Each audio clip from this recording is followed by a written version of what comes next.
Hello viewers, எல்லாருக்கும் வணக்கம். நம்ம இந்த வீடியோவில் 7th November 2023 மார்க்கெட் அப்டேட்டை பார்க்கலாம். அப்புறம் ஸ்டாக்ஸ் சன்ஃபார்மா, பிபிசிஎல், என்டிபிசி இதெல்லாம் எதுக்காக ரேலி ஆச்சுது, கோல் இண்டியா, பஜாஜ் ஃபினான்ஸ், ஹீரோ மோட்டோகார்ப் இதெல்லாம் எதுக்காக விழுந்துச்சு, எஃப்ஐஎஸ்டிஎஸ் இவங்கெல்லாம் வந்து எவ்வளோ க்ரோர்ஸ்க்கு ஸ்டாக்ஸை பை அண்ட் செல் பண்ணியிருக்கிறாங்க, யூஎஸ் மார்க்கெட் வந்து எதுக்காக ஸ்லைட்டாக ரேலி ஆச்சுது, அப்புறம் க்ரூட் கரன்சி இதோட ரேட்ஸ் எல்லாத்தையும் நம்ம இந்த வீடியோவில் பார்க்கலாம். ஃபஸ்ட் வந்து மார்க்கெட் அப்டேட்டை பார்த்துடலாம். அதுக்கு முன்னாடி நீங்கள் இன்னும் இந்த சேனலை சப்ஸ்கிரைப் பண்ணாமல் இருந்தால் மறக்காமல் சப்ஸ்கிரைப் பண்ணுங்கள். அப்படியே அந்த பெல் ஐக்கானை கிளிக் பண்ணிங்கன்னா டெய்லி அப்டேட்ஸ் தவறாமல் கிடைக்கும். நிஃப்டி பார்த்திங்கன்னா ஒரு 5 பாயிண்ட்ஸ் வந்து விழுந்துருந்துச்சு. சென்செக்ஸ் வந்து ஒரு 16 பாயிண்ட் வந்து விழுந்துருந்துச்சு. சன்ஃபார்மாவை பார்த்தோம்னா ஸ்டாக்ஸில் 20 பாயிண்ட்ஸ் வந்து ரேலி ஆகிருந்துச்சு. இதுக்கு ரீசன் பார்த்தோம் அப்படின்னா நவம்பர் 1 வந்து அவங்களோட Q2 ரிசல்ட் வந்துருந்துச்சு. அதில் வந்து நெட் ப்ராஃபிட் வந்து 5% வந்து இன்க்ரீஸ் ஆகிருந்துச்சு இயர் டு இயர். ஸோ அதுக்கப்புறமே இருந்து இன்றைக்கி வரைக்கும் வந்து சன்ஃபார்மா ரேலி ஆகிட்டு தான் இருக்குது. அந்த ரிசல்ட் வந்து அந்த அளவுக்கு ஒரு நம்பிக்கையை கொடுத்துருக்குது இந்த ஸ்டாக்குக்கு. அப்புறம் வந்து பிபிசிஎல்லில் பார்த்தோம் அப்படின்னா 6 பாயிண்ட்ஸ் வந்து ரேலி ஆகிருக்குது. அதுக்கு காரணம் பார்த்திங்கன்னா இதுவுமே Q2 ரிசல்ட்டை 27 அக்டோபரில் கொடுத்துச்சு. அதுக்கப்புறமே வந்து ஸ்டில் வந்து ரேலி ஆகிட்டு தான் இருக்குது. பிபிசிஎல் இடையில ஒரே ஒரு நாள் மட்டும் ஸ்லைட்டாக விழுந்துச்சு. அதுக்கப்புறம் மறுபடியும் ரேலியாக ஆரம்பிச்சிருச்சு. இந்த டைமில் வந்து ப்ரோக்கரேஜஸ் வந்து இது இன்னும் 15% வந்து அப்சைடு போகிறதுக்கான பொட்டன்ஷியல் அதிகமாக இருக்குது அப்படின்னு சொல்லியிருக்கிறாங்க. ஸோ அதுவும் வந்து இது ரேலி ஆனதுக்கு இன்னொரு ரீசன். அப்புறம் என்டிபிசியை பார்த்தோம் அப்படின்னா 3 பாயிண்ட்ஸ் வந்து ரேலி ஆகிருக்குது. ஸோ அதுக்கு காரணம் பார்த்திங்கன்னா என்டிபிசியோட குஜராத் விண்ட் பவர் ப்ராஜெக்ட் வந்து அது வந்து ஒரு 50 மெகாவாட் ப்ராஜெக்ட்டு.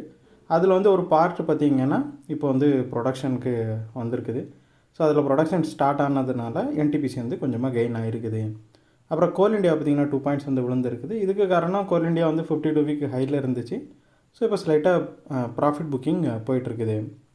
அப்புறம் பஜாஜ் ஃபினான்ஸ் பார்த்திங்கன்னா 66 பாயிண்ட்ஸ் வந்து விழுந்துருந்துச்சு. பஜாஜ் ஃபினான்ஸில் என்ன நியூஸ் பார்த்தோம் அப்படின்னா அவங்க வந்து QIP வந்து லான்ச் பண்ணியிருக்கிறாங்க. அதோட ஒர்த்து பார்த்திங்கன்னா ஒரு 8,800 crore வந்து அவங்க ஒரு QIP லான்ச் பண்ணியிருக்காங்க. அதோட ஃப்ளோர் ப்ரைஸ் பார்த்திங்கன்னா 7,533.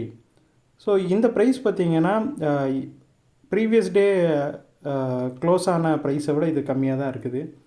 ஸோ அதனால் இந்த QIP நியூஸ் வந்து பெருசாக இந்த தாக்கத்தையும் பஜாஜ் ஃபினான்ஸ் மேலே ஏற்றலை. அதனால் இது வந்து நல்லா சரிஞ்சிருக்குது. அப்புறம் ஹீரோ மோட்டோகார்ப்பை பார்த்திங்கன்னா ஒரு 36 பாயிண்ட்ஸ் வந்து விழுந்திருக்குது. அதுக்கு காரணம் பார்த்திங்கன்னா ஹீரோ மோட்டோகார்ப் வந்து ஒரு 2 நாள் ரீசெண்டாக ரேலி ஆச்சுது. ஸோ அதுக்கப்புறம் வந்து ப்ராஃபிட் புக்கிங் போயிட்டுருக்குது. ஸோ ஹீரோ மோட்டோகார்ப் எப்போல்லாம் ரேலி ஆகுதோ அப்போல்லாம் ப்ராஃபிட் புக்கிங்லாம் ரீசெண்ட் டேஸாக வந்து வாடிக்கையாக நடந்துகிட்ருக்குது. அது எதனால் பார்த்தோம் அப்படின்னா ப்ரோக்கரேஜஸ் எல்லாமே வந்து ஹீரோ மோட்டோகார்ப் மேலே ஒரு நியூட்ரலான ஸ்டேட்டில் தான் இருக்கிறாங்க. அவங்க வந்து யாருமே பைக்கால் எதுவும் பெருசாக கொடுக்கல. அதுமாரி செல்காலும் அவங்க யாரும் கொடுக்கல. ஏன்னா இந்த ஸ்டாக் பார்த்திங்கன்னா லாஸ்ட்டு 6 மந்த்ஸில் மட்டும் ஏறக்குறைய 1000 பாயிண்ட்ஸ் வந்து ரேலி ஆகிருக்குது.